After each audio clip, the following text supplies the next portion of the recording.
Nós vamos começar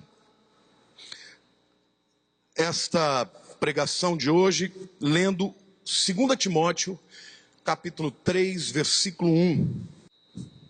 O texto diz assim: sabe, porém, isto, nos últimos dias sobrevirão tempos difíceis. Queridos, nós estamos vivendo dias muito difíceis, de caos mesmo. Nós temos percebido uma certa insatisfação, uma angústia, um tormento. Pessoas no mundo inteiro estão vivendo debaixo de um espírito opressor.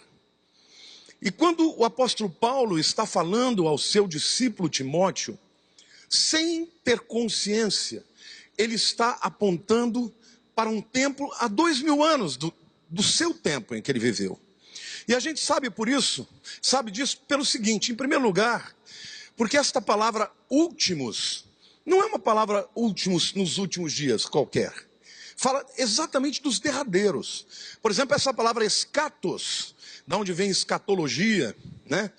O estudo das últimas coisas, também traduz o último dia da semana, a última hora do dia, último dia do ano, último dia do mês. Portanto, Paulo e o Espírito Santo estão falando de um tempo que aconteceria bem no fim da era da igreja.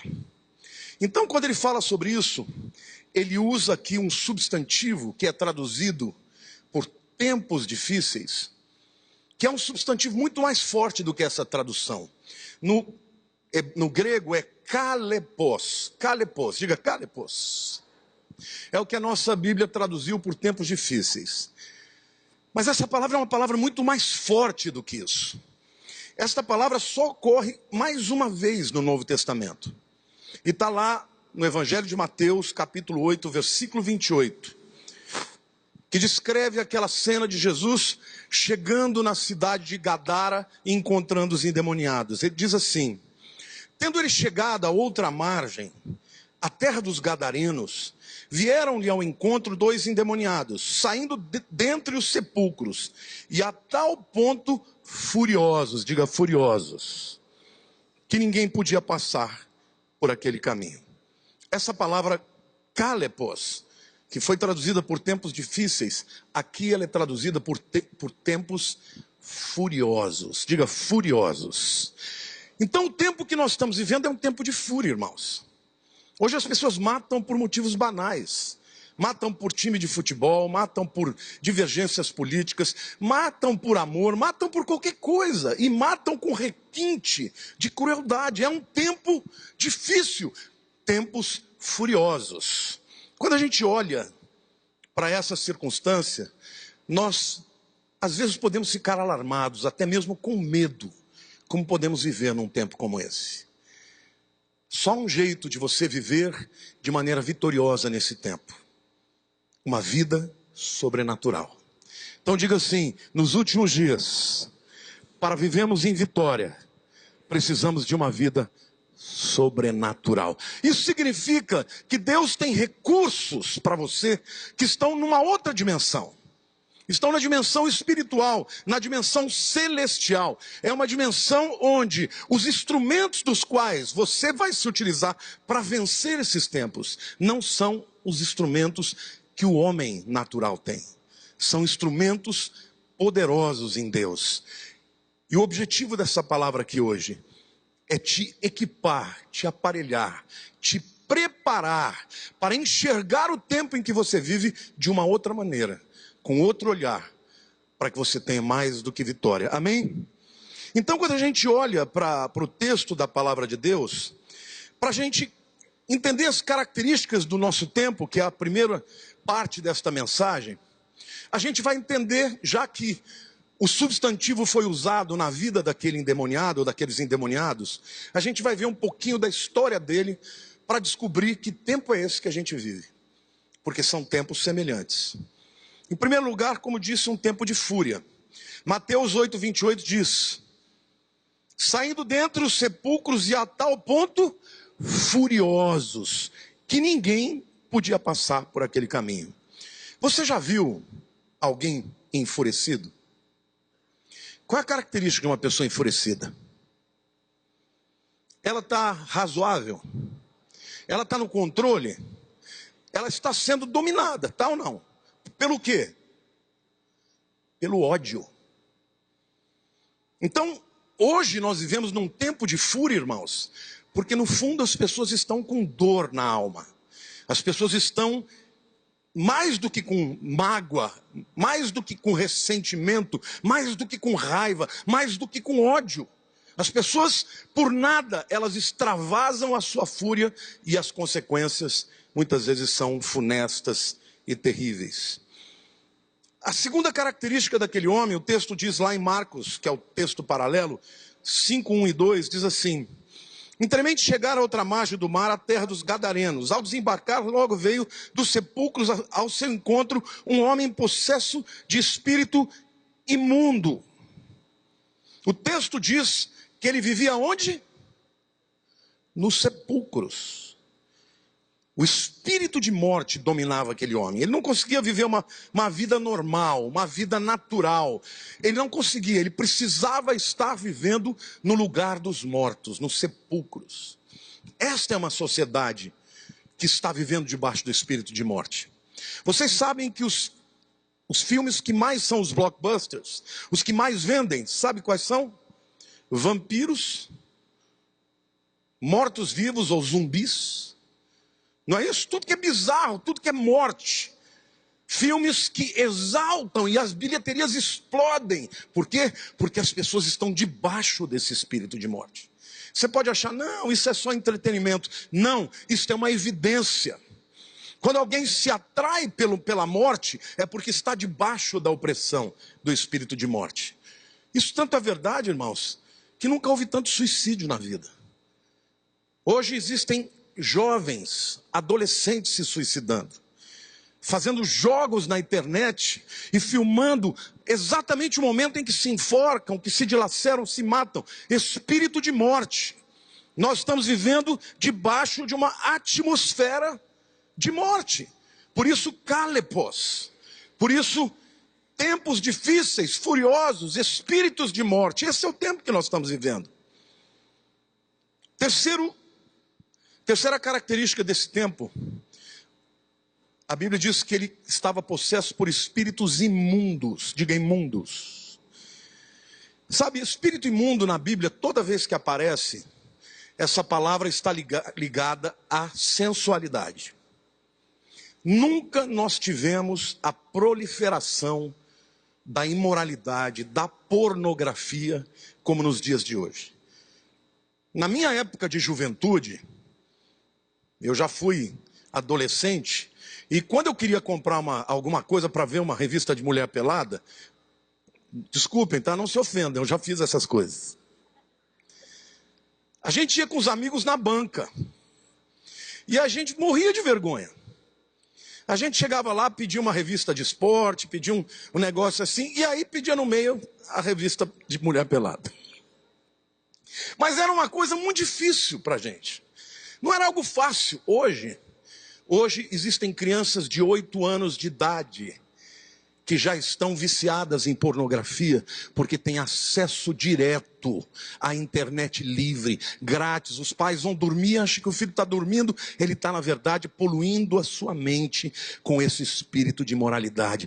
Queridos, eu tenho aconselhado muitos casais cuja vida está sendo destruída, porque ambos estão se entregando à imoralidade. Olhe para a pessoa do teu lado e diga: isso não fica impune.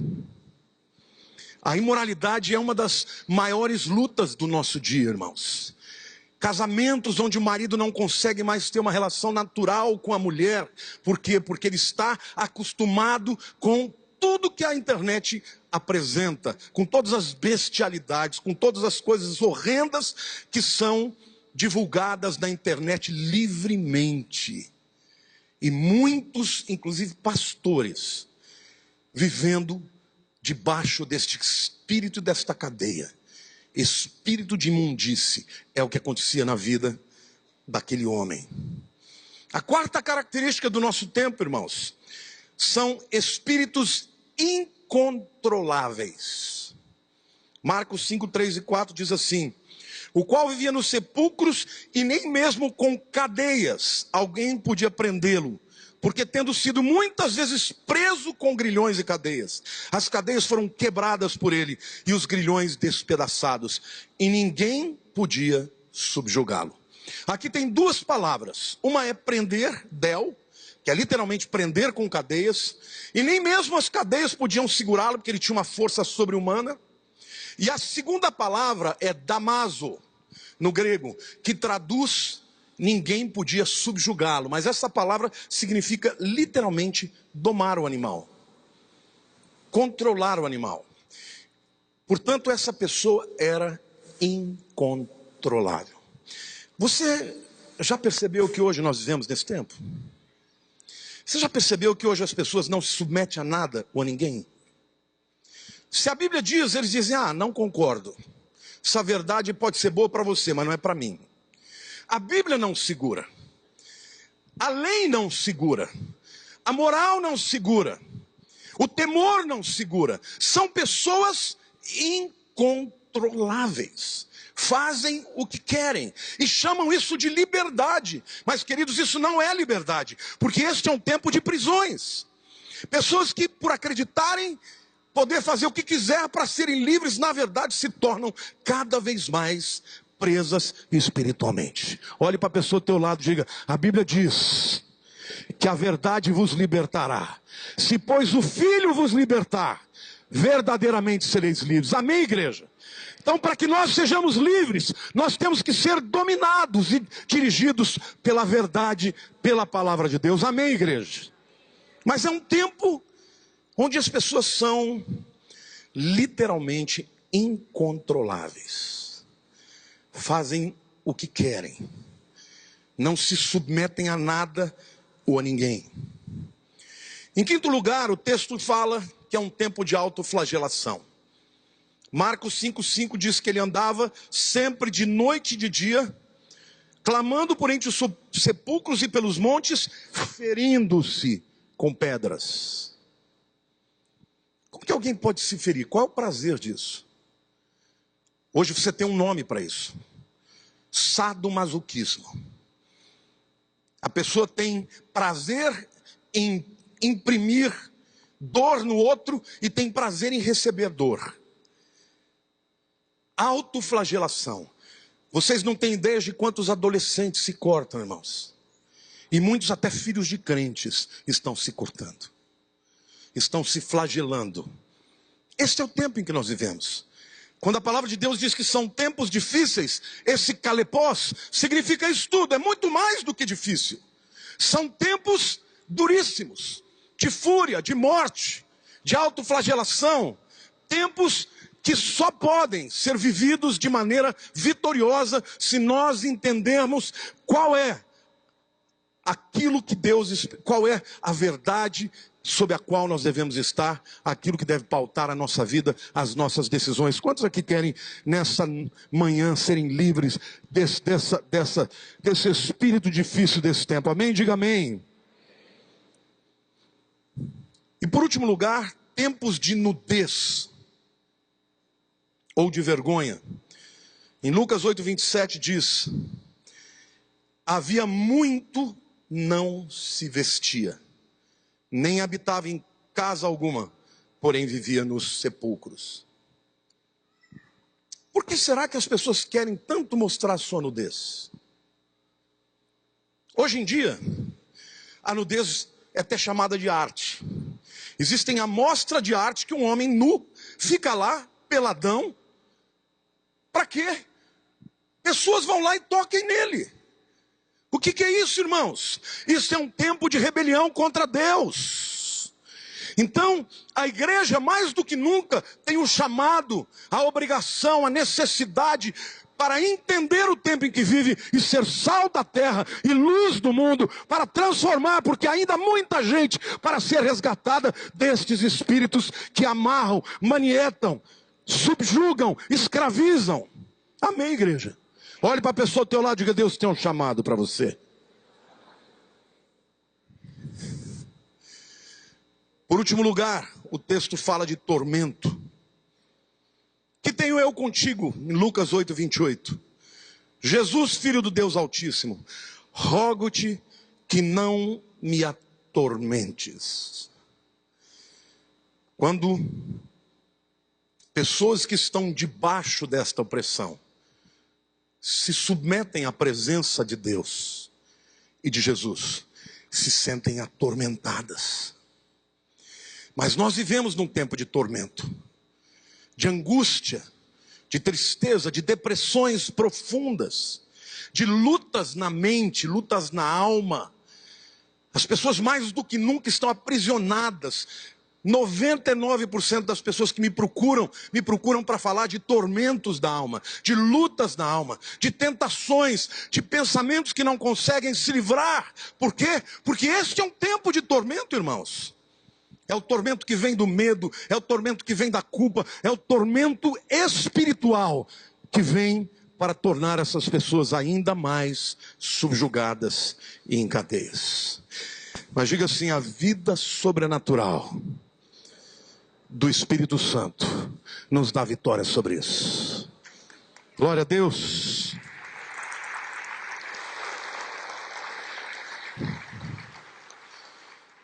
O texto que eu vou ler para contrapor a tudo isso que nós apresentamos aqui como kalepós, como tempos de fúria, de dificuldade, dos últimos dias, está lá em Gálatas capítulo 5, versos 19 a 23.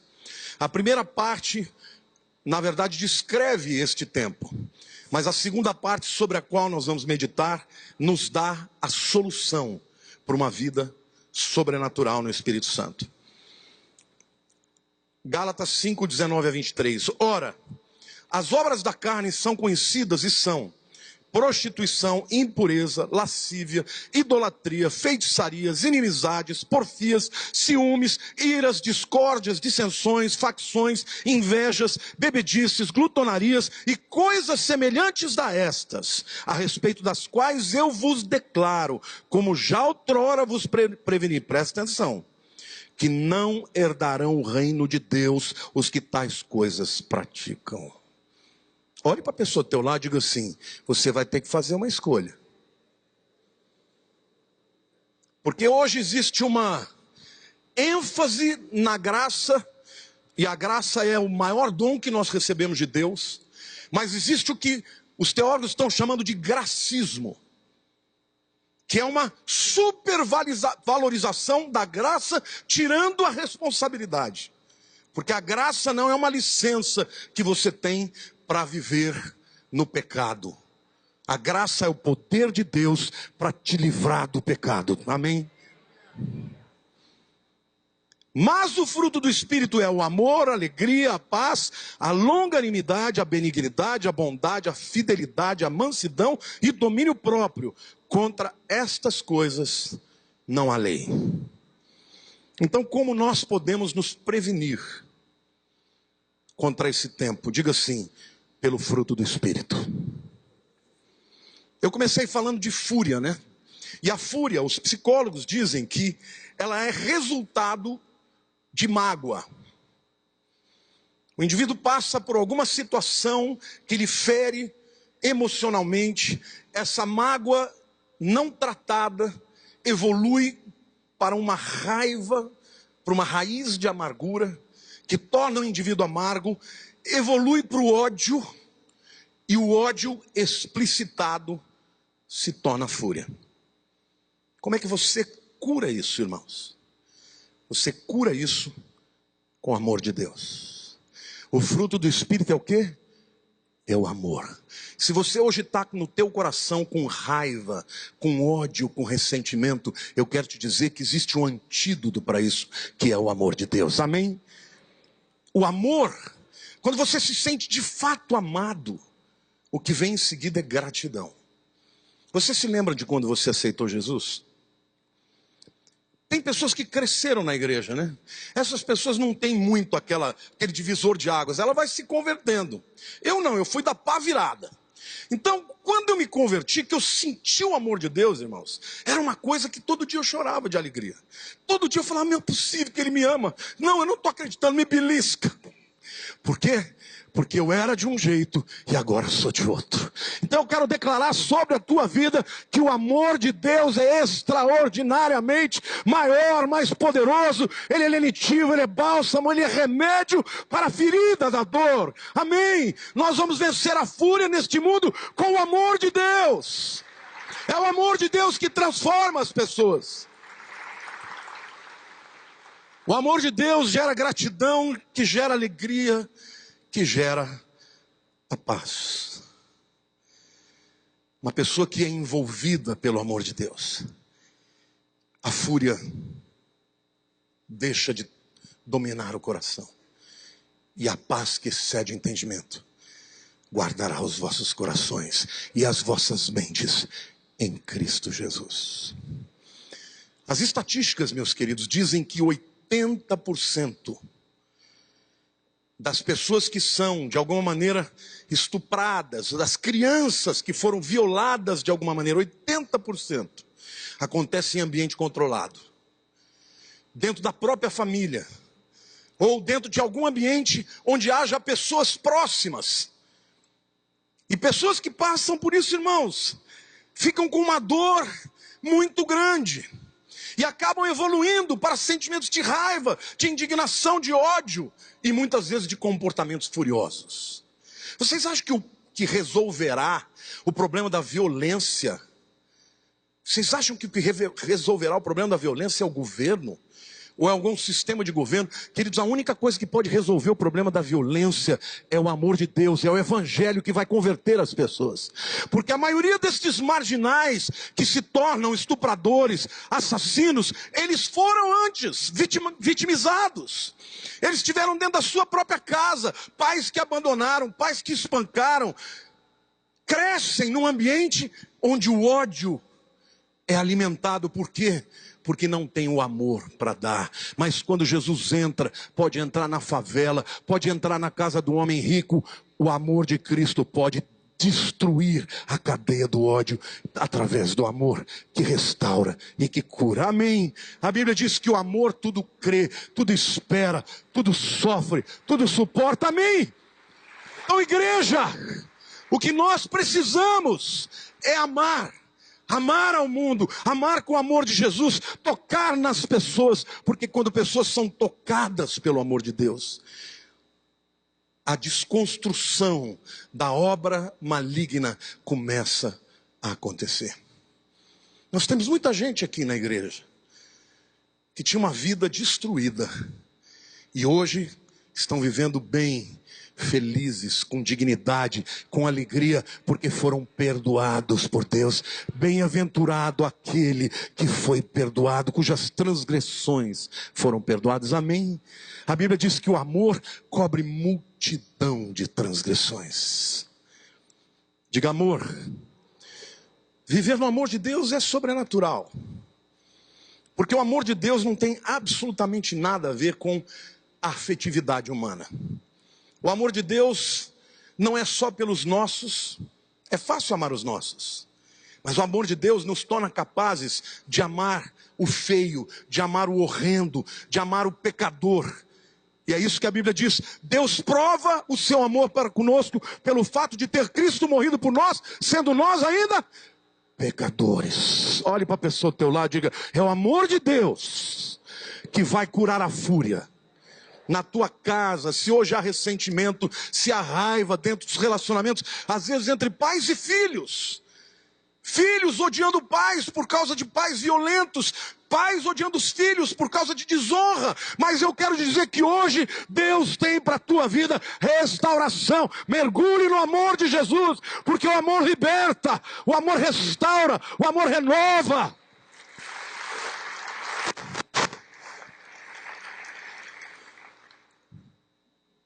Para combater a morte, nós precisamos da vida no Espírito Santo. Queridos, quem dá a vida é o Espírito. Lá no livro de Gênesis, quando fala que Deus criou os céus e a terra, tem uma figura interessante. Diz que o Espírito Santo pairava sobre as águas. Esta palavra no hebraico significa literalmente bater asas. É como se o Espírito Santo estivesse como um helicóptero, planando e soprando sobre as águas. Logo em seguida, a vida vem à terra. Olhe para a pessoa ao teu lado e diga assim: quem gera a vida é o Espírito Santo. Nós precisamos da vida no Espírito Santo. Jó 33, versículo 4 diz assim: o Espírito, Ruach, me fez, e o sopro, Neshama, do Todo-Poderoso me dá vida. Neshama significa hálito, respiração. O que Jó está dizendo é que quem deu vida para ele foi o Espírito de Deus. Querido, quando alguém diz sim para Jesus, a Bíblia diz que outrora estávamos mortos nos nossos delitos e pecados, e Ele nos deu vida. No momento em que você diz sim para Jesus, o Espírito Santo sobra vida sobre você. Eu quero declarar vida sobre a morte, vida sobre a morte da tua alma, vida sobre a morte do seu espírito, vida sobre a morte das suas emoções, vida sobre as suas lembranças. Ainda que Satanás tenha trabalhado para construir fortalezas de morte, eu quero declarar sobre você que o Espírito de Deus vai produzir vida no teu coração. Amém, queridos? Jesus deixou claro: você tem que nascer da água e do Espírito. Nascimento da água é um nascimento, alguns dizem que é a palavra, eu creio que é um nascimento físico, porque a água representa a vida. Mas nascer do Espírito é um nascimento espiritual. Olhe para a pessoa do teu lado e diga assim: se você tem Jesus, a vida está sobre você. A Bíblia diz que quem ressuscitou Jesus dos mortos foi o Espírito Santo de Deus. Querido, não tem poder de morte que já não tenha sido destruído pelo Espírito Santo de Deus. Então eu quero declarar sobre a tua vida: não viva sobre a égide, sob a tutoria, sob a opressão, sob o subjugo de morte, porque nós temos o Espírito de vida que nos ressuscitou juntamente com Cristo. Amém, igreja? Glória a Deus, diga: eu sou vivo. Amém? Então, viva no Espírito.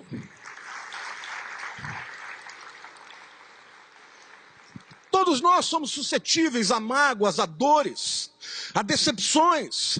Mas o que você vai fazer com isso depende de você, porque Deus já te outorgou o Espírito Santo que habita em você, pelo qual todo mundo pode clamar: Abba, Pai. Amém? Graças a Deus, igreja, graças a Deus. Como vencer a morte?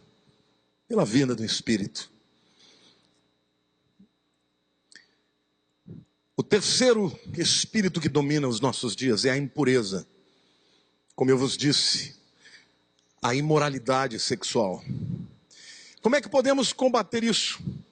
Em 1 João 9 diz assim: se confessarmos, diga confessarmos, os nossos pecados, Ele é fiel e justo para nos perdoar os pecados e nos purificar de toda injustiça. Notem que o que antagoniza a impureza não é a santidade. Quando você está vivendo debaixo da opressão, da impureza, da imoralidade, não é fazer força para virar santo. O que antagoniza a impureza é a fidelidade. Em primeiro lugar, a fidelidade de Deus. Porque toda vez que alguém peca, pode confessar a Jesus. E a Bíblia promete: se confessarmos os nossos pecados, Ele é fiel. Diga, Ele é fiel. Diga fidelidade. E justo para nos perdoar os pecados e nos purificar de toda injustiça. Sabe o que te faz vencer a impureza? Diga a fidelidade de Deus. Diga a fidelidade de Jesus. Jesus morreu pelos seus pecados. Amém, igreja? Mas no fruto do Espírito também fala de fidelidade. Então isso significa que primeiro Jesus morre por nós, porque Ele é fiel, ainda que sejamos infiéis, Ele é fiel, e Ele morre por nós, troca de lugar, recebe os nossos pecados, e nós recebemos a sua justiça. Isso se chama justificação, somos purificados dos nossos pecados, mas quando nós pecamos, Ele nos deixa uma porta aberta para confissão, para que continuamente sejamos purificados, continuamente cresçamos em direção à fidelidade. Sabe o que vai fazer de você uma pessoa que anda em santidade? Ser fiel a Jesus. Por isso você não tem que ficar fazendo qualquer coisa para conseguir se santificar. Porque tudo que tinha que ser feito já foi feito. Olha assim, tudo que tinha que ser feito, Jesus já fez na cruz. E a Bíblia diz que Ele perdoou uma vez por todas. Em Hebreus fala, uma vez para todas. E o autor de Hebreus compara com os sacrifícios de animais que tinham que ser frequentemente renovados. Ele diz, mas Jesus, uma vez para sempre, nos purificou de todos os pecados. Então como é que eu venço o pecado, a imoralidade, a impureza? Sendo fiel a Deus. Olha para a pessoa do teu lado e diga assim, ande em fidelidade. Queridos, o Espírito Santo faz isso na sua vida. Primeiro porque quando você começa a desviar do caminho, Ele começa a te falar. Você está indo pelo caminho do pecado. Quantos aqui já sentiram a voz do Espírito no coração dizendo, não é por aí? Amém? Quantos aqui já se prostraram na presença de Deus? Quantos aqui já sentiram perdão? Quantos se sentiram abraçados porque o Senhor te ama? E eu quero declarar e profetizar na tua vida, você vai ser livre. Este tempo é um tempo de lutas, mas é um tempo em que Deus está separando a sua igreja, e você vai viver uma vida de santidade por causa do Espírito Santo dentro de você, te ajudando a ser fiel. Amém?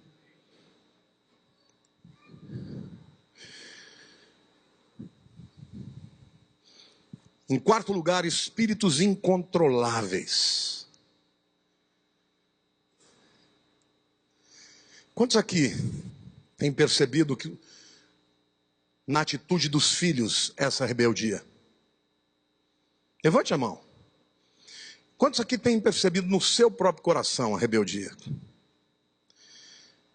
Quantos aqui percebem este espírito de descontrole na sociedade, irmãos? Eu creio que em 20, 30 anos, o mundo mudou de uma forma absurda. Isso é resultado desses espíritos demoníacos que estão entrando na sociedade através da cultura, através do cinema, através da educação, através das manifestações populares, o ódio, a rebeldia. Eu tenho que quebrar as regras, não basta viver para mim, eu preciso impor aquela nova maneira de viver, de agredir a sociedade, acreditando que esta liberdade é positiva. Como que nós combatemos isso? O Espírito Santo produz domínio próprio. Diga para a pessoa ao teu lado, diga, se você não puder se controlar, você não vai controlar ninguém. Em outras palavras, você ganha autoridade quando você vence as suas próprias batalhas. E a igreja precisa disso. A igreja precisa de pessoas que mudam de temperamento.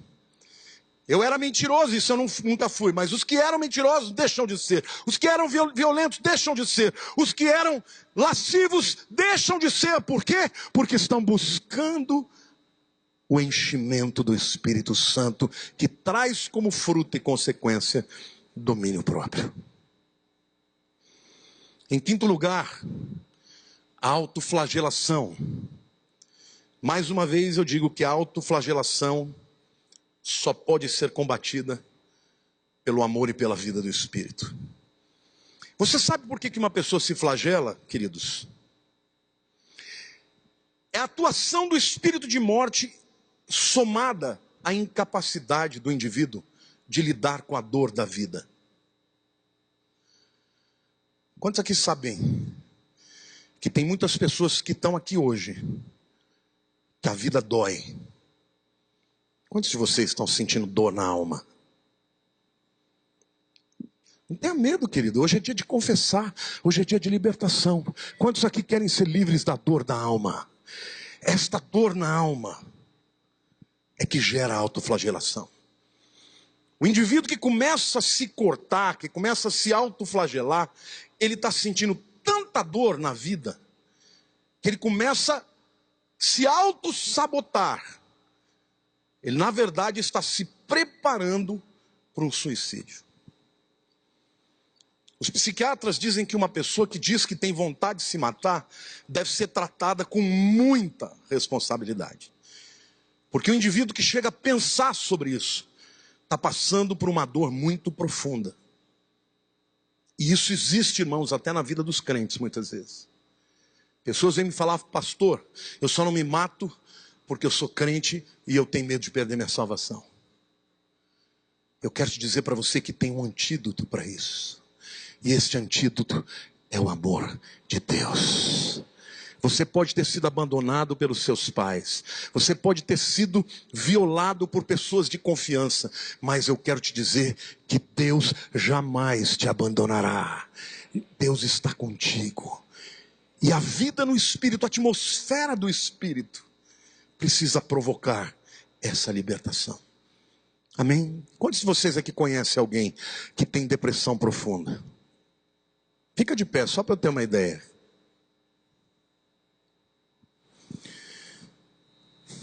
Olha quantas pessoas conhecem alguém que tem depressão profunda. E uma pessoa que tem depressão profunda, queridos, pode sentar, ela tem vontade de se matar. E muitas vezes ela precisa de um remédio, porque o remédio vai de alguma maneira equilibrar a química, mas não basta a química, o remédio jamais curará a doença. O remédio, ele é muito bom para diminuir a dor. Mas o que cura uma depressão profunda é o amor de Deus, sobrenatural. Amém, irmãos? Eu me lembro que logo quando eu era recém-convertido, eu tive uma experiência muito interessante. Todo lugar que eu entrasse, que tivesse um endemoniado, a pessoa manifestava e ficava liberta. Eu não precisava fazer nada. Eu entrava no lugar, a pessoa, ficava possessa do nada. E eu comecei a achar que era o cara. Eu falava, demônio eu trato no pontapé. Novo convertido, irmãos. Achando que eu era o cara. Um dia, eu estava deitado na minha cama, começaram a vir imagens de demônios contra a minha vida e contra a minha mente. E eu comecei a pensar coisas horrorosas de Deus, horríveis. Literalmente xingamentos vinham na minha mente de Deus. E ao mesmo tempo que ele lançava aquilo, ele dizia, agora você perdeu a sua salvação. Imagina, um menino que não sabia nada de teologia, estava achando que eu tinha perdido a salvação. Eu me lembro um dia que ele falou assim, eu passei uma semana sem dormir. E não tinha coragem de contar para ninguém, de tanta culpa. Eu subi na janela do meu prédio, 10º andar, e ele falava, pula, que isso vai amenizar a sua dor. Eu me lembro que naquele momento, eu quase fiz, e eu pulei para trás, eu falei, Deus, eu sei que eu não sou digno. Se o Senhor quer me mandar para o inferno, vai mandar, mas eu não vou antes. E fiquei pedindo e clamando por perdão. No dia seguinte, o meu irmão me ligou, o Caio. Eu nem sei se ele morava em São Paulo naquela época, mas ele ligou e falou, o Espírito de Deus me mandou ligar para você. E Deus me mandou te dizer uma coisa, que Ele tem uma obra muito linda na sua vida, mas você nunca se ensoberbeça. Sempre esteja humilde na presença de Deus, porque senão o inimigo vai te destruir. E quando ele foi falando aquelas palavras, irmãos, eu comecei a chorar. E comecei a lavar minha alma. E quanto mais eu chorava, mais liberto eu estava. Nunca mais eu tive aquela sensação. Foi o amor de Deus. Quando eu percebi o quão pecador eu era, E tive medo de perder a coisa mais preciosa que eu tinha na minha vida, que era o meu relacionamento com Deus. Quando eu senti o amor dele e a aceitação dele, a despeito de todos os pensamentos ruins que eu tinha tido. Aquele amor limpou a minha alma. E por isso que muitas vezes vocês me veem chorando de alegria quando eu falo de Jesus. Porque, queridos, uma coisa que eu tenho certeza absoluta é do amor dele pela minha vida. Ele me ama, mas ele me mandou dizer hoje, nesta manhã, ele te ama e te ama tanto que ele deu a vida por você. E a Bíblia diz que uma alma vale mais que o mundo inteiro. A Bíblia diz que o pastor deixa 199 ovelhas para buscar uma ovelha. Esta ovelha é você. Você é amado pelo Pai. Você pode chamá-lo de papai. Não importa o pecado que você tenha cometido, há perdão para você, porque ele te ama. Amém, igreja? Aplauda mais. Eu declaro libertação sobre a tua alma nesta manhã.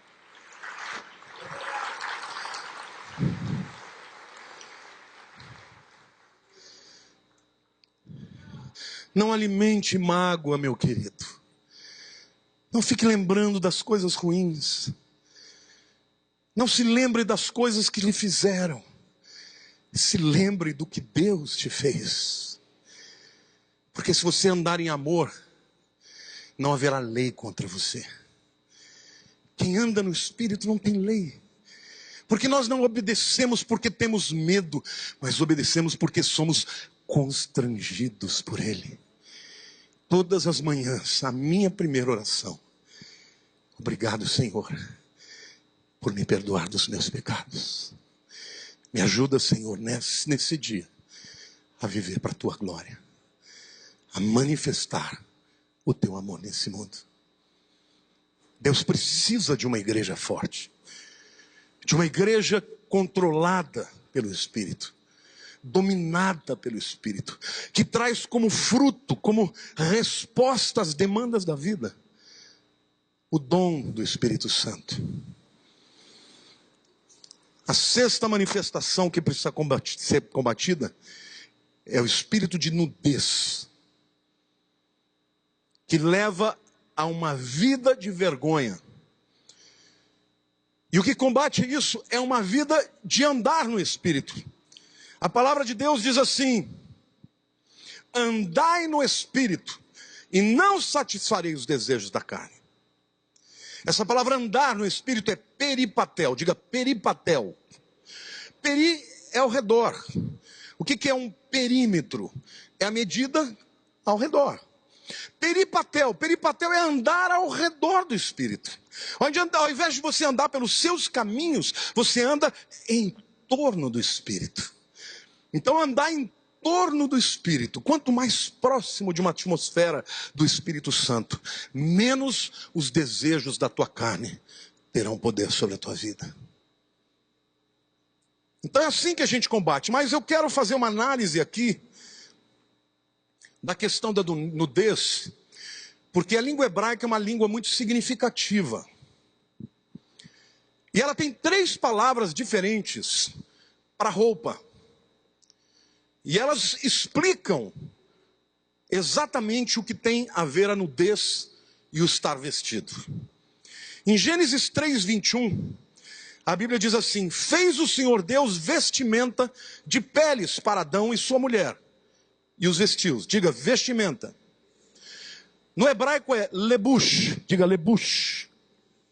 Esta palavra, o hebraico, para você entender, é uma língua que você não vê as vogais, só tem as consoantes.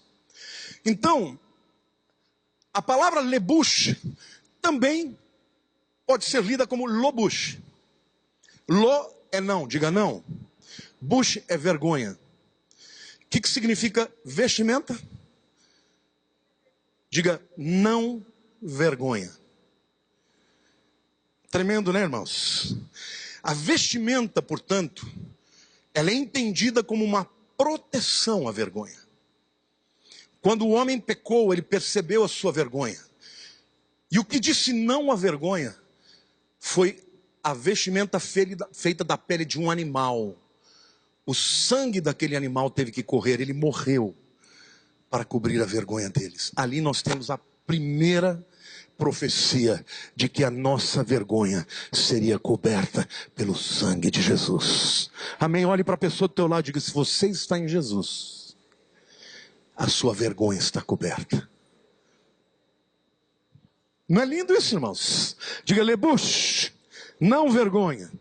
A segunda palavra hebraica para roupa, e aqui não é vestimenta mais, mas é roupa, é beged.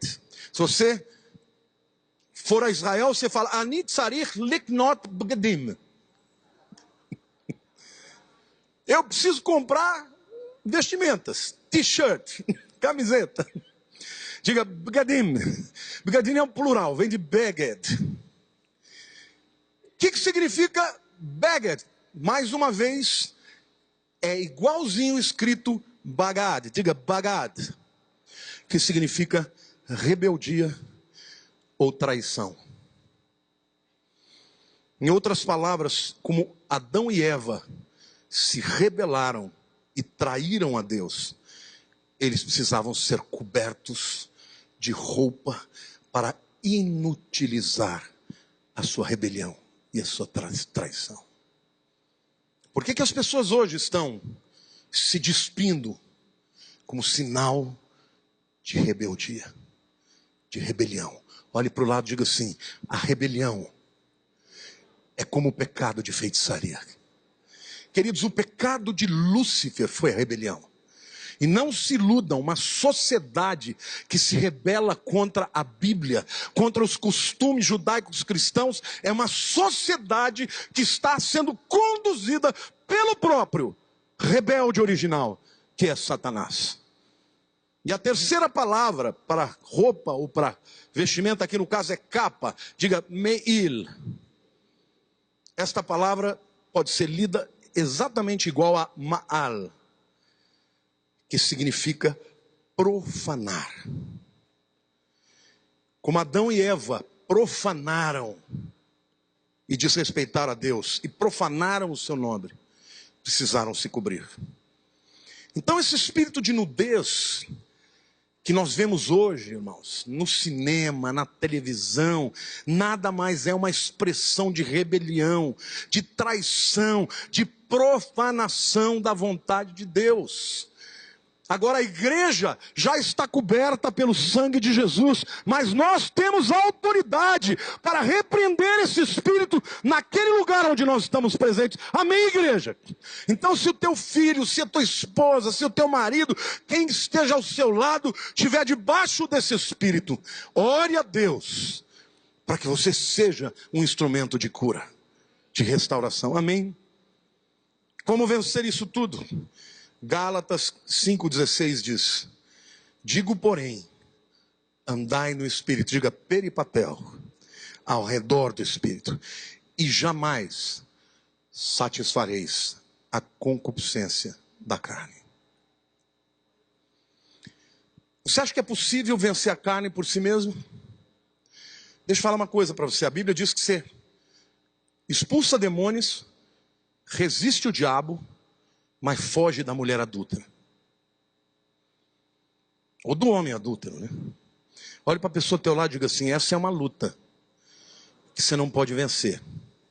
Você tem que fugir. Amém? Como é que você vence? Foge. Foge. Tem gente, meu querido, que está doido para pecar. Sabe aquela coisa do namorado que fica perguntando assim: até onde eu posso ir? Pode isso, pode isso. Hoje essas coisas não existem mais, né? Mas no meu tempo existia. Hoje a molecada já pode tudo. Eles já cruzaram a linha faz tempo. Mas veja, deixa eu dizer para você: se você ficar andando no limite, você vai cruzar o limite. Então você está aqui, é um precipício. Vamos supor que aqui tenha um cliff aí de 1000 metros. Eu não vou ficar andando aqui. Se isso aqui fosse um cliff de 1000 metros, eu ia andar aqui, ó. Por quê? Porque uma hora ou outra você vai cair. Quantos aqui querem vencer a carne? Querida, a coisa mais linda que pode haver é um relacionamento saudável entre um homem e uma mulher de Deus que se amam e que vivem um para o outro, para a glória de Deus. Não coloque em risco o teu casamento. Não coloque em risco a tua vida com Deus. Passe longe disso. Andai no Espírito e jamais satisfareis a concupiscência da carne. Quanto mais longe você vai, mais perto de cair está. E quando cai, vem a culpa, vem o domínio, vem a cadeia. E é por isso que tem muitos crentes vivendo uma vida espiritual miserável. Quantos creem que podem viver essa vida sobrenatural? E por último lugar, o tormento. Como é que se combate o tormento? Uma vida atormentada, uma vida de angústia, uma vida de culpa, uma vida de insatisfação. Você já viveu algum momento na sua vida em que nada estava bom? Você está comendo uma comida gostosa, ai que droga. Você entra na tua casa, quer ir embora. Está no trabalho, quer abandonar o trabalho. Está atormentado na sua mente. Já viveu assim? A Bíblia diz assim, 1 João 4,18. No amor não existe medo. Antes, o perfeito amor lança fora o medo. Ora, o medo produz tormento. Logo, aquele que teme não é aperfeiçoado em amor. Se você está atormentado, é porque o amor de Deus não te libertou ainda. Mas eu quero te dizer, querido, Jesus está vivo hoje. Ele ainda salva os pecadores. Ele ainda expulsa os demônios, como fez de Maria Madalena. Ele ainda cura a enfermidade. Ele ainda recebe os intocáveis. Ele ainda transforma aqueles que a sociedade não encontra solução. Ele está aqui hoje para libertar a tua mente, para te encher do Espírito. Ele está aqui hoje para fazer de você uma pessoa vitoriosa, porque a Bíblia diz que em Cristo Jesus nós somos mais do que vencedores. Ele quer te dar vitória. Vitória no corpo, vitória na alma, vitória no Espírito, vitória neste tempo difícil. Amém, igreja? Deus tem para você uma vida sobrenatural, uma vida de vitória. Põe a mão no seu coração, diga: Senhor Deus, eu creio que Tu enviaste Teu Filho Jesus para salvar o mundo inteiro, no qual eu me incluo. Eu sei que sou pecador, mas eu creio que Jesus morreu no meu lugar, na cruz do Calvário, pelos meus pecados. Eu sei que a partir de hoje, a minha culpa não tem poder, porque eu confesso o meu pecado. Mas eu quero te agradecer, Senhor, porque eu tenho o Espírito Santo. A partir do momento em que eu criei, Ele entrou na minha vida. Perdoa-me, Espírito Santo, porque muitas vezes eu ando na carne e não no Teu Espírito. Porque muitas vezes eu me rebelo, eu me afasto. Mas hoje eu estou aqui para confessar o meu pecado e te pedir, Espírito Santo, dirige a minha vida. Entra no meu coração agora. Quebra as cadeias de dor, de mágoa, de culpa, de violência, de ódio, de ressentimento, de incredulidade, de impureza. Perdoa-me, Senhor Deus. Espírito Santo, enche-me com o Teu amor. Pai, eu sei que o Senhor jamais me rejeitará. Eu quero pedir perdão, Senhor, porque muitas vezes eu acredito que vou ser pleno, não com a Tua presença, mas com qualquer coisa que este mundo pode oferecer. Santifica a minha vida, transforma a minha mente, muda as minhas emoções, fala comigo pela Tua palavra, transforma o meu caminhar, o meu andar, convence-me do pecado e usa-me, Senhor, neste tempo difícil, de fúria, de rebelião, como um discípulo fiel que anda na tua vontade, para a glória do teu nome. Em nome de Jesus eu deponho as minhas armas. Eu abro mão, Senhor, dos meus raciocínios. E eu te suplico, mostra-me a tua vontade. Obrigado por me cobrir a minha vergonha, por me resguardar, por me proteger, por me selar até o dia da redenção. Em nome de Jesus. Amém. Aleluia, igreja.